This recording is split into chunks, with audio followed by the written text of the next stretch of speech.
Citação do estagiário General de Divisão Médico Túlio Fonseca Scheble, com o tema Programas de Residência Médica nos Hospitais das Forças Armadas, aproximação e intercâmbio com a academia.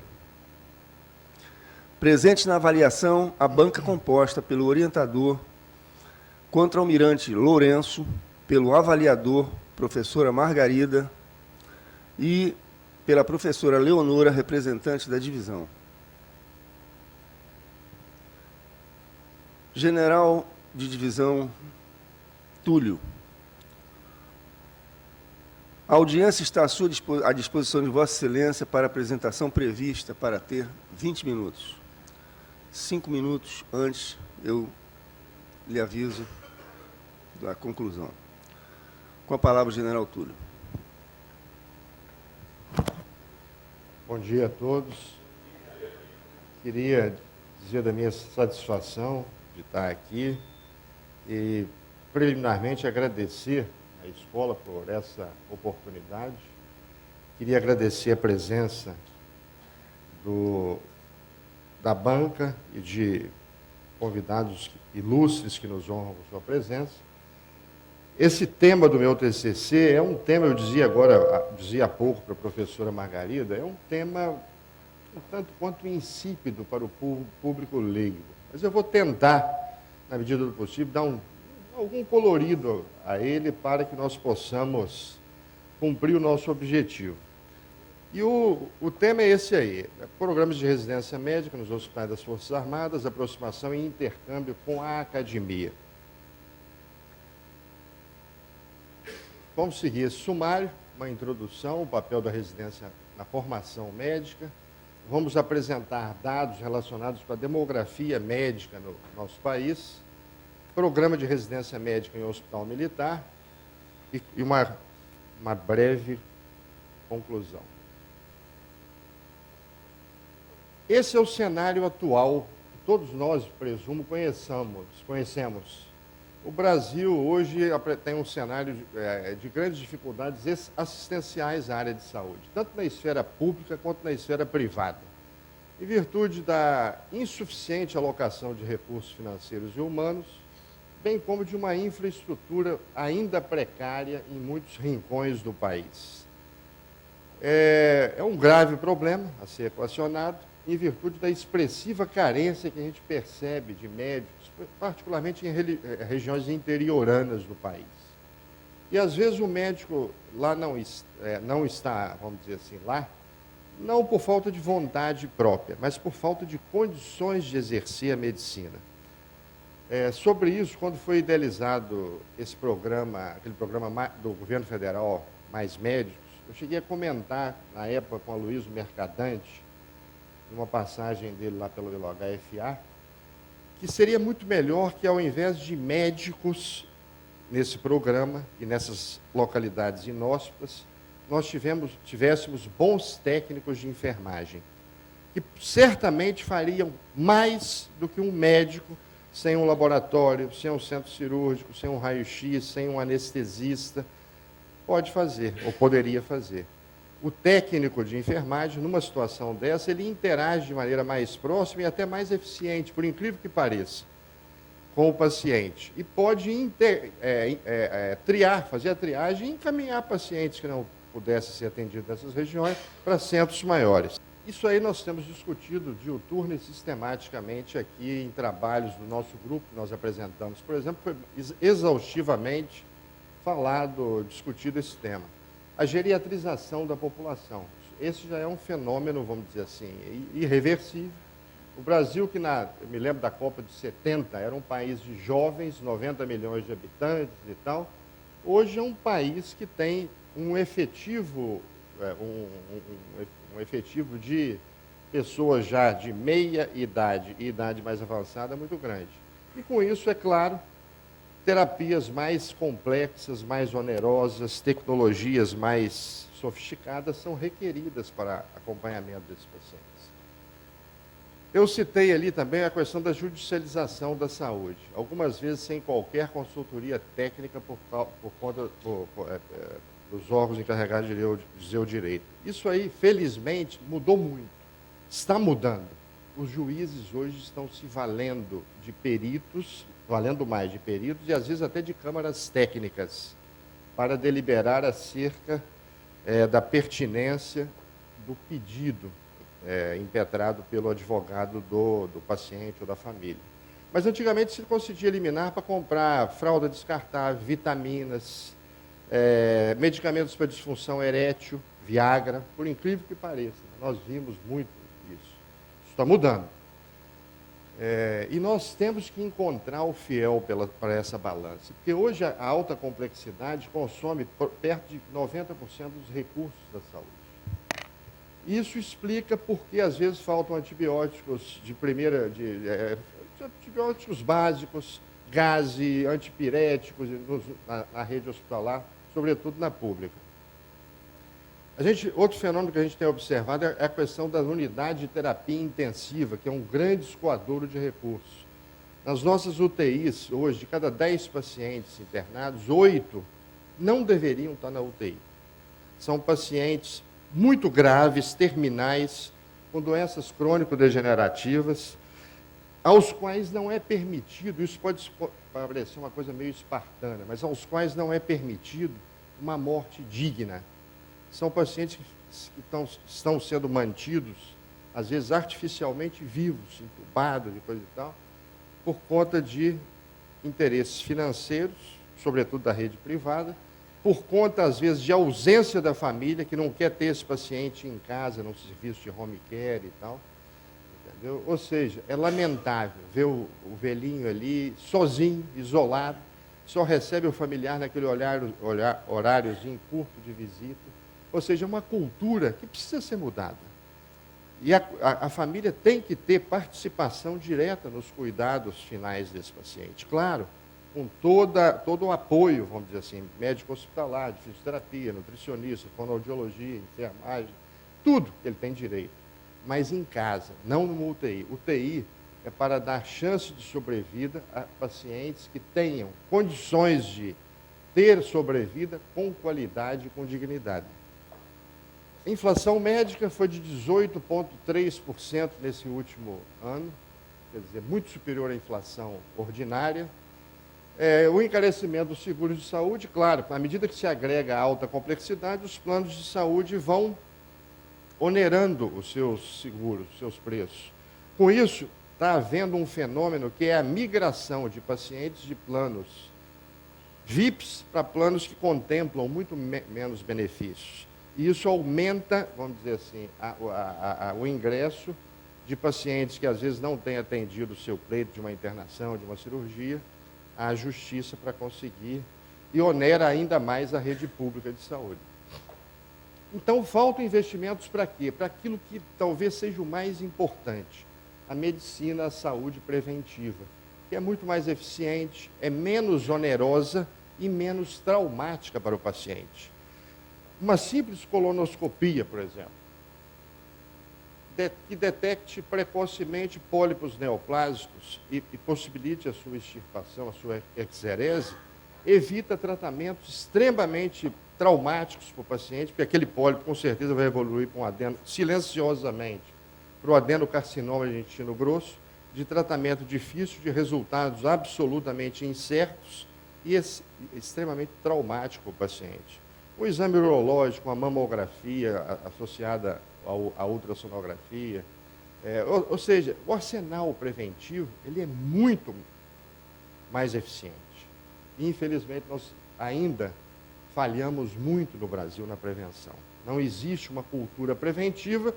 A medicina do Brasil é uma medicina hospitalocêntrica, fundada, vamos dizer assim, estribada, alicerçada na medicina curativa, porque é ela que dá lucro para os grandes truches, para os grandes cartéis que gravitam em torno dos hospitais. Infelizmente, isso aí também é uma realidade, práticas ilícitas em processos licitatórios, um direcionamento, às vezes, para determinadas empresas, e às vezes é suficiente na referencial, ou na referenciação técnica do insumo, da órtese, da prótese, do oncológico, se coloque uma palavrinha para se direcionar para um determinado fabricante, porque é ele, só ele, que fabrica aquele determinado produto. Eu vou citar um exemplo rapidamente aqui, eu não posso me perder muito nisso. Mas uma vez eu plotei lá no HFA, enxerto ósseo. Aí fizeram todas as especificações. Enxerto ósseo, bioequivalente, ósseo compatível, ósseo integrável, então aí botaram uma palavra, sintético. Com essa palavra se direcionou para um determinado fabricante, uma multinacional. Custo desse produto, 11 vezes maior do que o custo do biológico, à base de polímero de mamona, que é fabricado, inclusive, no Brasil. Então, uma palavra foi inserida ali, direcionou. E fica difícil ao controle interno e ao controle externo, vamos dizer assim, ver isso, porque são aspectos muito técnicos da saúde.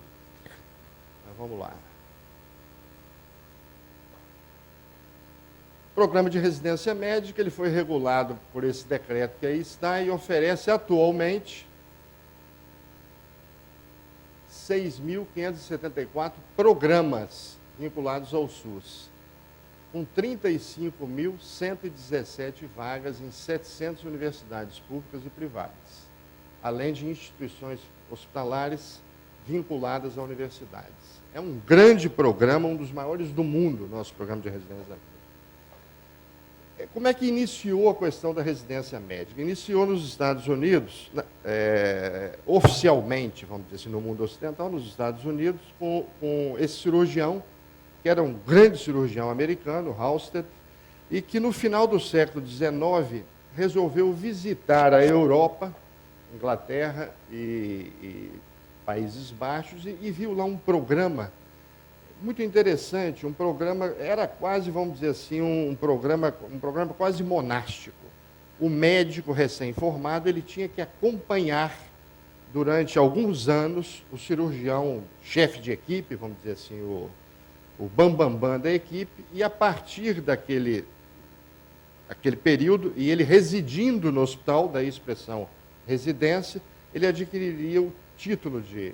E aí o Halsted levou isso para os Estados Unidos e criou um programa de residência médica nos mesmos moldes do europeu, um médico morando dentro do hospital, disponível 24 horas. Esse programa, naquela época, em 1927, foi quando ele foi efetivamente reconhecido nos Estados Unidos, ele durava 9 anos. No primeiro ano, o residente era um estagiário. Durante 6 anos, ele era um residente, vamos dizer assim, de fato. E nos 2 últimos anos, ele passava a ser o preceptor do programa para os demais residentes. Então, ele ficava 9 anos nesse sistema de internato, mesmo no hospital. Em 1945, no Brasil, surgiu o primeiro programa de residência médica no Serviço de Ortopedia do Hospital de Clínicas, em São Paulo. E logo depois, em 1947, no Hospital dos Servidores, aqui do estado do Rio, surgiram mais 3 programas, Clínica Médica, Pediatria e Cirurgia, se não me falha a memória. Mas foi somente com a criação do Conselho Federal de Medicina e dos conselhos regionais e das sociedades de especialidades, é que passou efetivamente a se ter, vamos dizer assim, uma formalidade, uma regularização, um amparo legal, um ordenamento, vamos dizer assim, para se conceder o título de especialista. Até meados do século XX, o que acontecia era o seguinte, o médico acompanhava um cirurgião, e daí a algum tempo, 1, 2, 3 anos, ele se auto-intitulava cirurgião e passava a operar. Era assim. Nós, no Brasil, temos essa realidade. 60% apenas dos formados em medicina ingressam num programa de residência médica. Nós, em 2018, tínhamos 400, em janeiro desse ano, 452.801 médicos no Brasil, com essa razão de 2,18 por cada 1.000 habitantes. Em 2020, nós teremos ultrapassado 500 de médicos no Brasil. Um universo cada vez mais jovem, cada vez mais feminino. O que nós dissemos, 62,5% dos médicos têm 1 ou mais títulos de especialistas. Em novembro de 2017, nosso país tinha 289 faculdades de medicina que ofertavam esse número de vagas que aí está, 29.271 vagas, 10.237 oferecidas por escolas públicas, 35% delas. A maior concentração, certamente, obviamente, é no Sudeste, né, das vagas. O Brasil reconhece 55 especialidades médicas e 59 áreas de aplicação. O que quer dizer isso? Por exemplo, só para ilustrar, a ritmologia cardíaca é uma área de aplicação da medicina, mas é obrigatório que ele seja especialista em cardiologia para ser arritmologista. O tempo de duração de 2 a 5 anos. As principais opções entre os diversos programas de especialidade são essas aí. E quando a gente olha o percentual de especialistas nessa área, a gente tem corroborado esse dado. Pediatria, clínica médica, cirurgia geral, anestésio, gineco-obstetrícia, 48,3% das vagas. Medicina da família e comunidade é a primeira opção para apenas 1,5% dos formados. Isso é lamentável. E isso é fundamental, porque a prevenção está aqui. É o médico de família, é aquele médico, aquele antigo e venerável médico de família que nós conhecemos, né, coronel? É que vai evitar o acidente vascular cerebral, porque ele vai acompanhar o hipertenso e vai manter a pressão dele equilibrada. Esse médico vai, vamos dizer assim, evitar as amputações do diabético, a retinopatia do diabético, porque vai controlar o diabetes dele com proximidade e tal. Agora, isso aqui que é interessante, 40% das vagas não são ocupadas. Por quê? Baixa qualidade dos cursos oferecidos em instituições que possuem vagas ociosas. Por exemplo, São Paulo praticamente não tem vaga ociosa. Pelo contrário, a concorrência às vagas em São Paulo, aqui no Rio também, é muito elevada. Em alguns hospitais militares já são oferecidos programas. O Hospital das Forças Armadas tem 17 especialidades hoje na residência. O Hospital Central do Exército, Marcílio Dias, no Rio, Força Aérea do Galeão. E mais recentemente nós estamos, vamos dizer assim, iniciando o programa no Hospital de Manaus e no Hospital de Campo Grande, do Exército. Com a ajuda, em Manaus, do professor Botelho. Fatores mais relevantes para a consecução desse objetivo, qual seja, de ter residência em um hospital militar. E nós temos isso, nós dispomos disso. É a qualidade dos serviços, profissionais qualificados, instalações adequadas, tecnologia, vamos dizer assim, adequada e, claro, estabelecimento de parcerias com a academia ou com a rede privada. É fundamental, porque nós não temos volume para desenvolver, a não ser em um ou outro lugar, programas que requerem um volume maior de procedimentos, de cirurgias. São Paulo, por exemplo, em 2 anos ele conseguiu implantar um programa de neurocirurgia. 240 neurocirurgias por ano estão sendo realizadas lá, porque nós estamos drenando do Brasil vários pontos para São Paulo. E, claro, o programa depende das potencialidades da OMS. Nós não vamos querer implantar, por exemplo, um programa de neurocirurgia no hospital de Tabatinga. Lá, o que cabe em Tabatinga, São Gabriel, os nossos hospitais de guarnições? Saúde da família e da coletividade. Pediatria, clínica médica. Anestesiologia, por exemplo, em Tabatinga, tem um volume cirúrgico grande.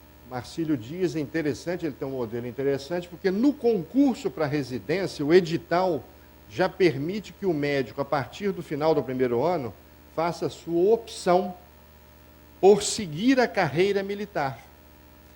Ou seja, é um concurso só para as 2 finalidades. Nós, infelizmente, não temos isso ainda, nem no Exército, nem na Aeronáutica, mas estamos levando esse projeto, ou essa proposta, para as 2 forças, né, implementarem isso. Essa é a fundamentação legal, também não vou me deter nisso, está toda a legislação aí que o hospital deve seguir. Os passos, começando pelo estudo de viabilidade, claro,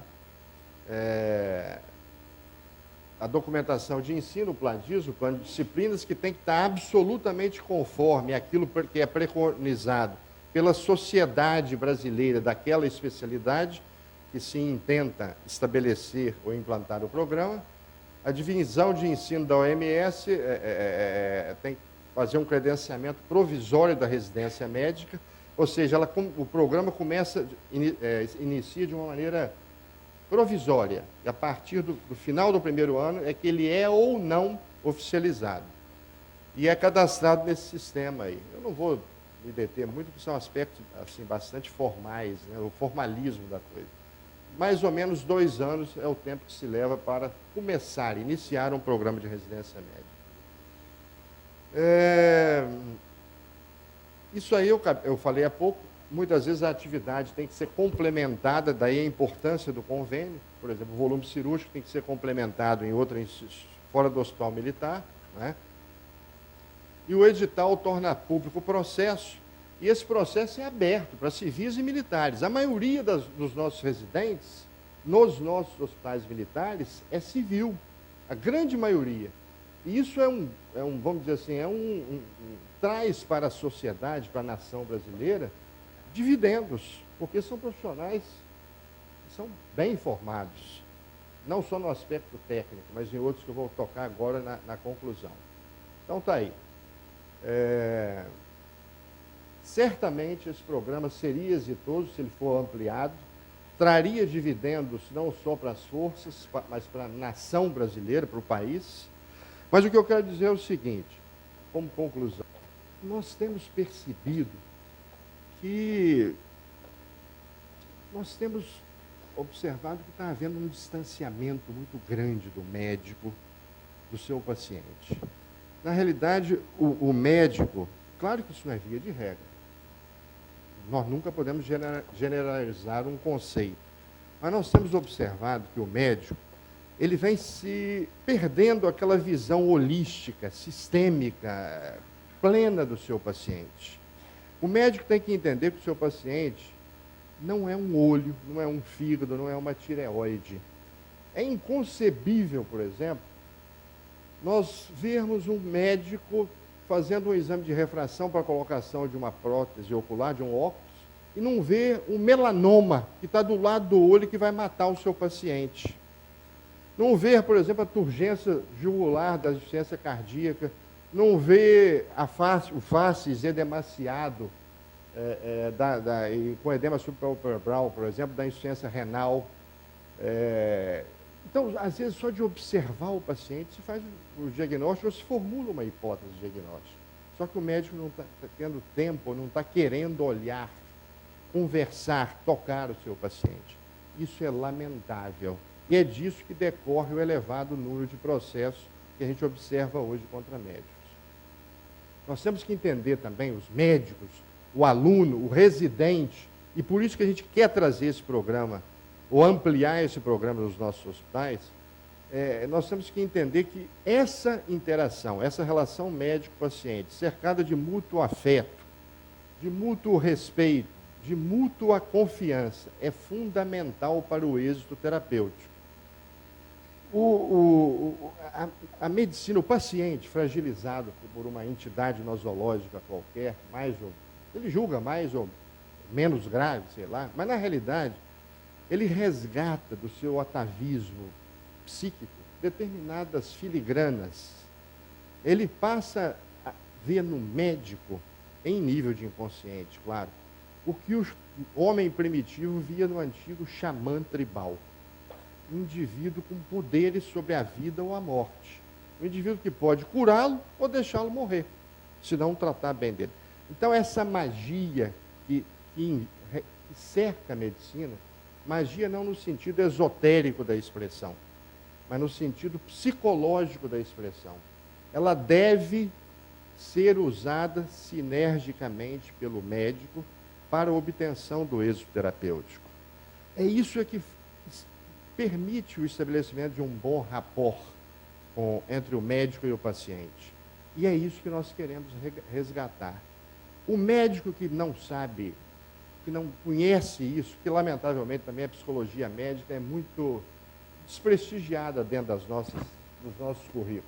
Mas o médico que não sabe disso, ou seja, que trata do olho, da tireoide, do fígado, ele na realidade ele terá perdido, ele se transformou num técnico, ele terá perdido a altura do proceder como médico, ele terá perdido de vista a real dimensão do apostolado, a real dimensão da arte, que é o exercício da medicina.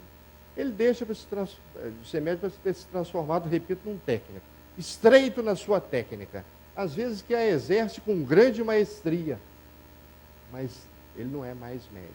E é isso que a gente tem que resgatar, a gente tem que trazer de volta para o sistema de saúde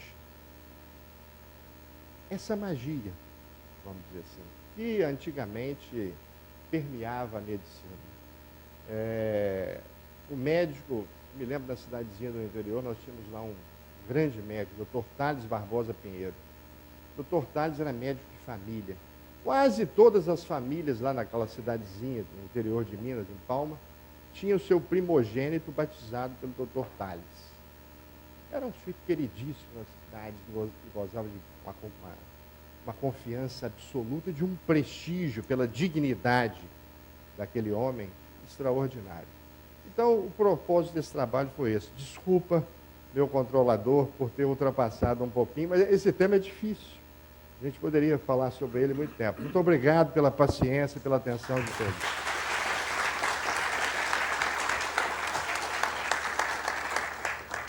Excelentíssimo senhor general Túlio, por favor, queira ocupar o centro da mesa. Posso ficar aqui?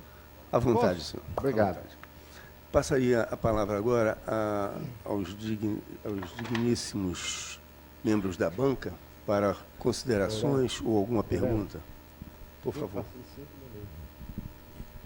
Bom dia a todos. Bom dia, Almirante Lourenço, né? Eu me dirijo a ele porque foi ele que me convidou para ser avaliador dos trabalhos. Eu não sei se ele está arrependido, porque eu perturbei ele bastante, né? Mesmo que ele esteja eventualmente arrependido, a senhora me honrou muito sendo muito a minha obrigada. avaliadora. Eu realmente gostei demais do seu trabalho. Eu acho que o senhor traz o notório saber tão difícil da gente conseguir na academia atualmente.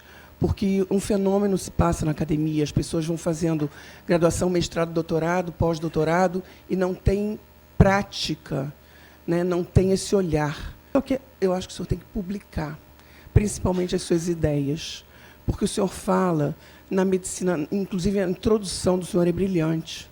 O senhor fala desse olhar, o senhor fala desse paciente da UTI, que é extremamente caro, né? A gente sabe que o custo é muito alto. Esse paciente tem que estar no quarto, se não tiver que estar em casa. Então, o senhor, com o seu notório saber e com a bagagem que o senhor tem, teórica e jurídica, esse trabalho precisa ser publicado. E precisa ser publicado numa revista. Eu acabei o pós-doc, é um sofrimento esse processo de publicação em revista. Eu estou publicando agora em janeiro, né, um artigo. Eu me coloco à sua disposição porque para talvez lhe assessorar nessa chatice acadêmica, dessas amarras do pesquisador, mas o seu trabalho ele precisa ser divulgado, porque o senhor tem o notório saber e tem essa visão do todo, que vai realmente resolver problemas, se as pessoas seguirem o que o senhor está falando. Resolver nada. Então, eu acho que o senhor poderia realmente fazer um artigo falando desse seu ponto de vista, que é muito importante, mas não deve deixar de publicar muito. Alguém que trabalhou, que tem esse olhar macro, e a gente está carecendo desse tipo de publicação. Parabéns ao senhor. Passo a palavra à professora Mariana. Bom dia. Em primeiro lugar, parabéns, general, trabalho impecável. Eu venho, na verdade, fazer eco ao que a professora Margarida falou agora. Eu tenho feito uma pesquisa aqui na ESG sobre o papel dos estagiários do CAEP na formação da ciência política e das relações internacionais do país. E, para minha surpresa positiva, na principal revista de política internacional do país, que é a RBPI, que é a Qualizar, 15% das publicações são de autores que passaram pelo CAEP. É a maior concentração possível. Os editores da RBPI são do IREL-UNB, do Instituto de Relações Internacionais da UNB, desde 1993. E o próprio IREL-UNB tem só 11% das publicações. Então, eu acredito que precisemos... Agora, a última vez que um estagiário do CAEP publicou, numa dessas revistas, que é a RBPI ou a Contexto Internacional, foi em 1988.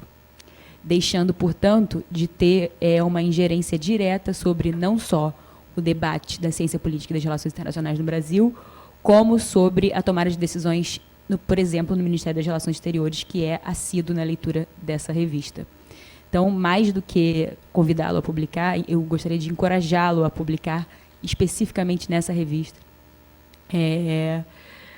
Sem dúvida alguma, o editor estará de braços abertos para que a gente, então, para que o senhor seja aí a vanguarda no retorno da ESG ao debate acadêmico da política nacional e internacional. Parabéns pelo seu trabalho, muito bom. Abro a palavra agora aos integrantes do corpo permanente que queiram formular alguma pergunta, alguma consideração. General Túlio, bom dia a todos. Eu não poderia deixar de usar a palavra também, apesar de não estar na banca, mas como membro do corpo permanente, para me congratular com a excelência da sua apresentação e do seu trabalho.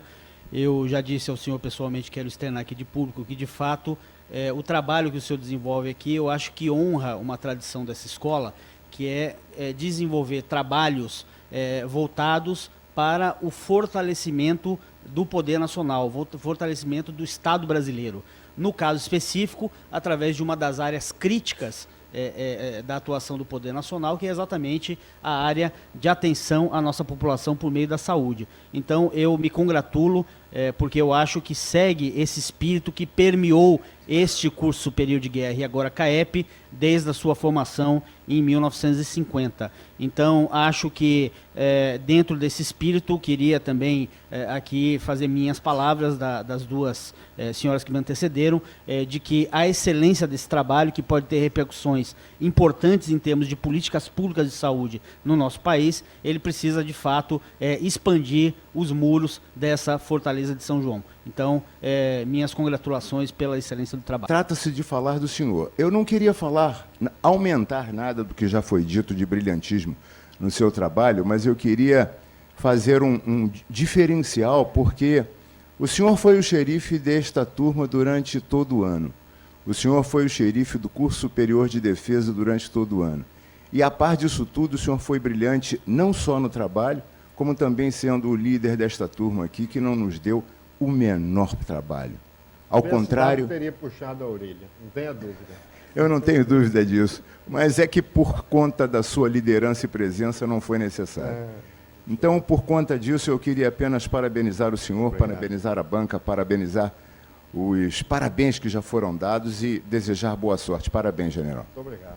Qual seria os óbitos que o senhor percebe com relação à implantação desse programa dentro da residência médica nas organizações militares?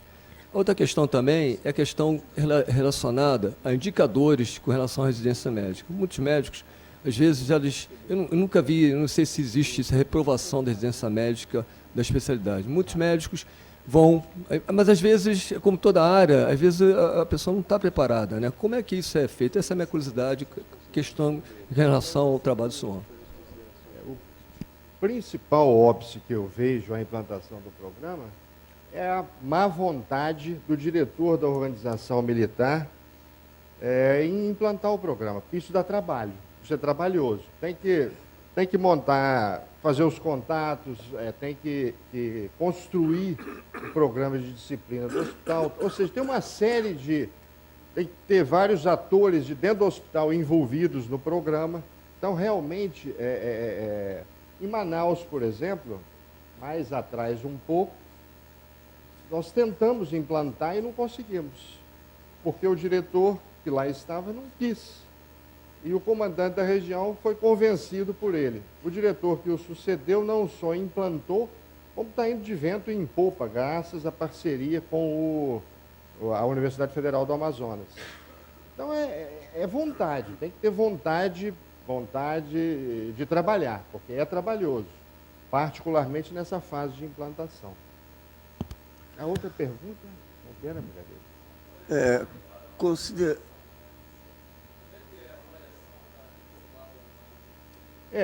Existe uma série de critérios têm que ser preenchidos. Eu vou citar um só para ilustrar. Para a implantação do programa de neurocirurgia no Hospital de São Paulo, e nessa ocasião eu estava na diretoria de saúde, além de todo o concerto de ações que nós tivemos que implantar, nós tivemos que garantir, através de documento de convênio assinado com a Sociedade Brasileira de Neurocirurgia, que íamos fazer 240 neurocirurgias por ano no hospital. Se nós não lográssemos êxito nesse objetivo, aquele programa que inicialmente foi implantado de uma maneira provisória teria sido cancelado. Felizmente, o programa está funcionando já há 3 anos e nós estamos atingindo a meta. Então, são vários aspectos, volume cirúrgico, desempenho, o corpo docente que está alocado ao programa, a permanência desse corpo docente. É uma série de fatores.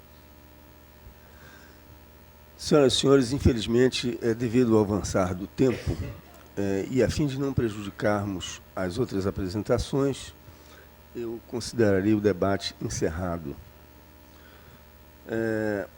Excelentíssimo senhor General de Divisão Túlio, participe que sua monografia foi aprovada pelo seu orientador e com essa apresentação foi cumprida a última etapa para o requisito da sua diplomação.